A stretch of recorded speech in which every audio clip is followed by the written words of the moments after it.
DZBBM. Inilathala ng Wikipedia. Ang DZBB Super Radyo ay isang istasyon ng radyo na pagmamay-ari at pinamamahalaan ng GMA Network Inc. Ito ang nagsisilbing punong istasyon ng Super Radio Network at isa sa mga asset ng GMA Radio at GMA News. Ang studio ng istasyon ay matatagpuan sa ikatlong palapag ng GMA Network Studio Annex, GMA Network Drive Corner Samar Street, Diliman, Quezon City, habang ang transmitter nito ay matatagpuan sa Camia Street, Barangay Panghulo, Obando, Bulacan. Ibinobroadcast ng kumpanya ng cable na Spectrum ang audio ng DZBB kasama ang ng DWLS sa Estados Unidos bilang bahagi ng pakete nitong Filipino Channels. Ang Super Radio DZBB ang #1AM na istasyon ng radyo sa Metro Manila, ayon sa survey ng Nielsen Radio Audience Measurement na isinagawa noong Hulyo taong 2025. Kasaysayan. 1950 hanggang 1989, Double B. Ipinagdiwang ng DZBB ang unang pag-broadcast nito, kung saan ang signal ng istasyon na may sira sa estetika ay unang ipinalabas sa himpapawid noong ika-1 ng Marso taong 1950 ni Robert Uncle Bob Stewart sa isang maliit na opisina sa Calvo Building, Escolta, Binondo, Maynila, na halos segunda manong kagamitan at isang luma at sobrang transmitter ng radyo. Ang istasyon ay nagbo-broadcast noon sa frequency na 580 kHz, na may lakas na 10,000 watts. Sa kabila ng kakulangan ng mga bagong pasilidad sa pagsasahimpapawid, ang istasyon ay nakamit ang maraming mahahalagang tagumpay sa pamamagitan ng mga balita, saklaw ng kongreso, mga breaking news, eksklusibo, at mga detalyadong ulat ng mga pangunahing pambansang kaganapan. Isa rin itong tagapanguna sa mga palabas na nagtatakda ng uso tulad ng Kamay Theater of the Air, Cathay Broadcasting, Lovingly Yours, Helen, Kahapon Lamang, Tawag ng Tanghalan, Newscoop, at Kwentong Kotsero. Ang ilan sa mga palabas na ito ay kalaunan ay naging mga palabas sa telebisyon. Ang DZBB din ang unang nagpapalabas ng live coverage hindi lamang ng mga balita at pampublikong usapin, kundi pati na rin ng mga programang pang-aliw at pang-edukasyon. Noong 1957, lumipat ang DZBB sa bago at kasalukuyang tahanan nito sa EDSA, Quezon City. Dahil sa tagumpay ng DZBB, naglakas loob si Stewart na pasukin ang telebisyon noong ika-29 ng Oktubre taong 1961 bilang DZBB TV Channel 7 na may tatak na RBS 7. Ang istasyon ay kinumpiska at isinara noong Setyembre taong 1972 dahil sa batas militar alinsunod sa Proklamasyon BLG 1081. Pagkalipas ng 2 taon, dahil sa mga pagbabago sa mga batas sa pagmamay-ari ng media, ang Channel 7, DZBB at ang kanilang iba pang kapatid na istasyon ng radyo at telebisyon sa probinsya ay kalaunan ay naibenta sa triumvirate ni Gilberto Duavet Sr., Menardo Jimenez at Felipe Gozon. Kasabay nito, ang DZBB ay bumalik sa mga himpapawid, sa pamamagitan ng mga pagsisikap ng bagong pamamahala ng istasyon, sa ilalim ng bagong tatak nito na, Double B, na kalaunan ay binago ang tatak sa DZBB 574 na KHZ, ito ay naging isang istasyon ng radyo na may personalidad sa musika at nagbalita rin ng mga pangunahing balita noong dekada 1970 at 1980. Noong Nobyembre taong 1978, lumipat ang DZBB sa kasalukuyang frequency na 594 kHz, bilang tugon sa pag-aampon ng 9 kHz spacing sa mga istasyon ng Radyong M sa Pilipinas sa ilalim ng Geneva Frequency Plan ng 1975. 1989 hanggang 1999, Bisig Bayan. Ang istasyon ay muling binansagan bilang Bisig Bayan mula ika-1 ng Pebrero taong 1989 hanggang ika-3 ng Enero taong 1999 at ganap na binago ang format nito sa balita at serbisyo publiko. Ang kanilang bagong pagkakakilanlan ay nagpatanyag sa istasyon sa mga tagapakinig ng radyo sa Metro Manila.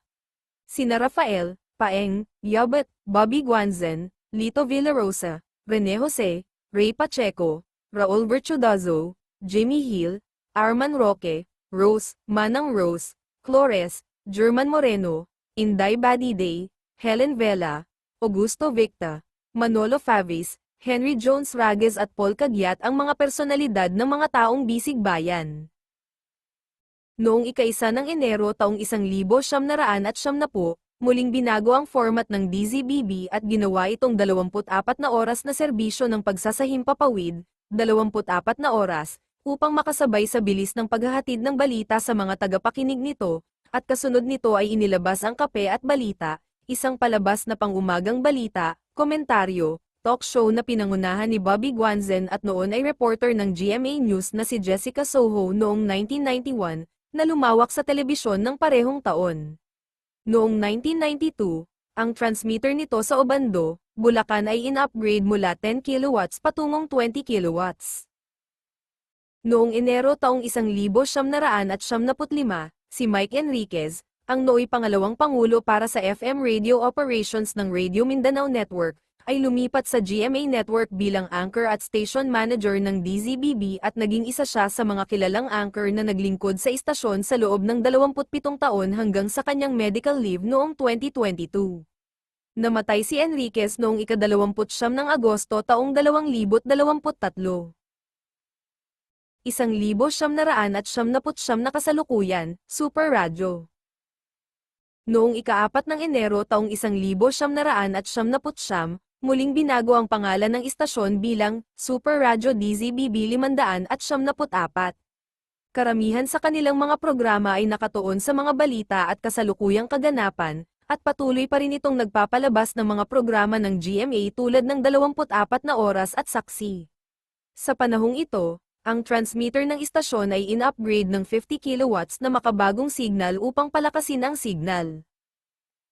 Noong 2010, sa unang pagkakataon sa kasaysayan ng radyo sa Pilipinas, ang DZBB at ang karibal nitong istasyon na DZMM ng ABS-CBN Corporation ay gumawa ng kasaysayan ng magsanib puwersa sila sa ngalan ng serbisyo publiko. Dalawang batang nagngangalang James at Jesus ang humingi ng tulong upang mahanap ang kanilang nawawalang mga magulang na sina Pascual at Norma Bantilon mula sa Bohol sa isang karibal na programa sa DZMM Action Ngayon Global Patrol at kalaunan ay muling nagkita sa pamamagitan ng programa ng DZBB na Aksyon Oro mismo.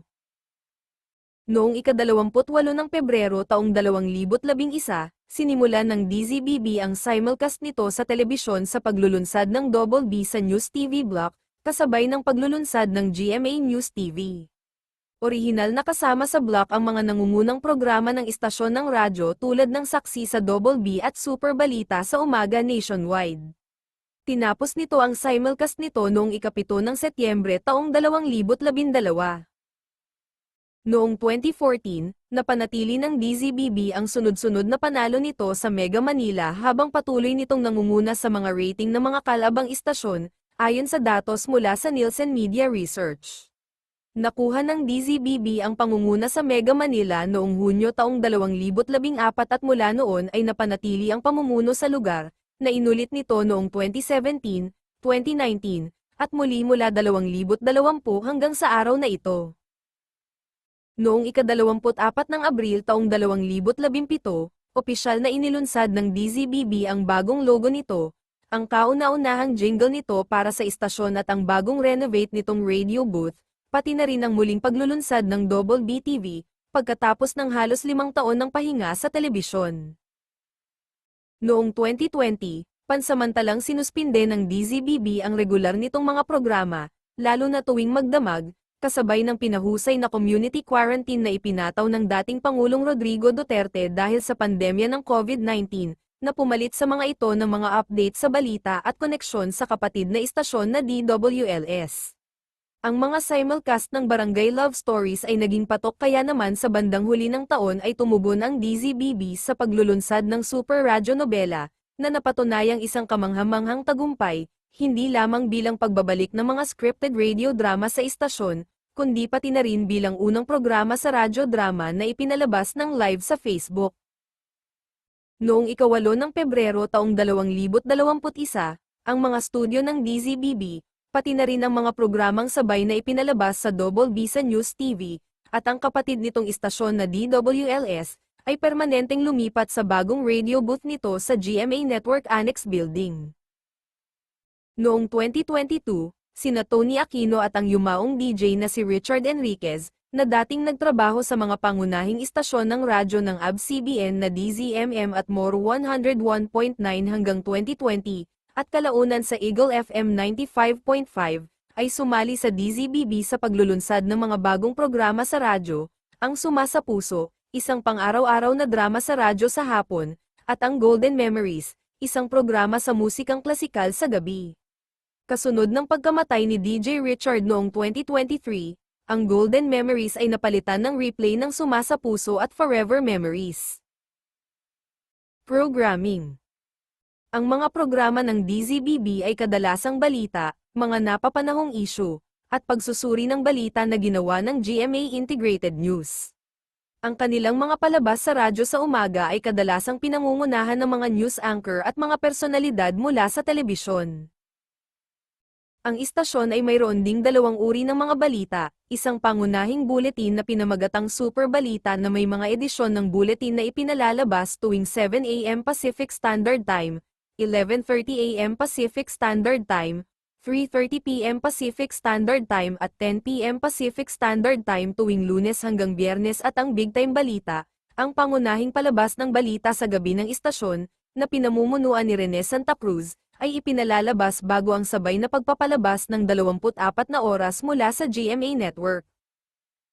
Sa ilang mga pagkakataon, nagpapalabas din ang DZBB ng live at eksklusibong blow-by-blow boxing coverage, lalo na sa mga laban ni Manny Pacquiao. Dahil dito, ang DZBB ang naging unang istasyon ng radyo na gumawa nito. Simula noong 2020, ang DZBB ay nag-livestream na rin ng piling mga programa sa opisyal nitong Facebook page. Noong ika-23 ng Enero taong 2023, nagdagdag ang DZBB ng naantalang simulcast ng palabas na nakatuon sa showbiz na Fast Talk with Boy Abunda, mula rin sa GMA Network. On May 7, 2023, DZBB added a simulcast of the investigative public service show Resibo, Walang Lusot ang May Atraso, also from GMA Network. Noong ika-5 ng Pebrero taong 2025, nagdagdag ang DZBB ng naantalang simulcast ng pampublikong talk show na Cayetano in Action with Boy Abunda, mula rin sa GMA Network. Noong ika-15 ng Pebrero taong 2025, nagdagdag ang DZBB ng simulcast ng palabas sa agham paglalakbay na Science Pinas, mula rin sa GTV. Dahil dito, ang DZBB ang naging unang istasyon ng radyo na gumawa nito, na pinangunahan ni Riana Pang-Indian at Mark Way. Mga kilalang personalidad sa ere. Kasalukuyan.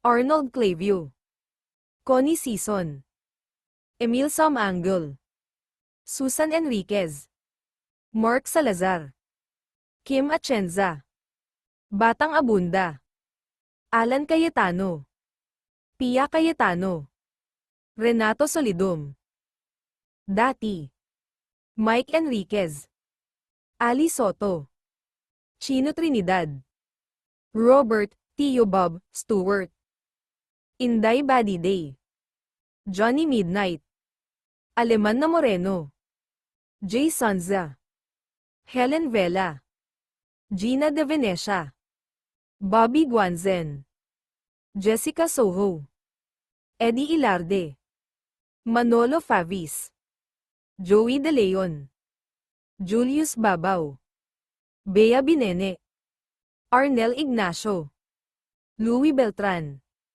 Joe Tarek, Orly Mercado, Rod Navarro, Bert Marcelo, Pilita Corrales,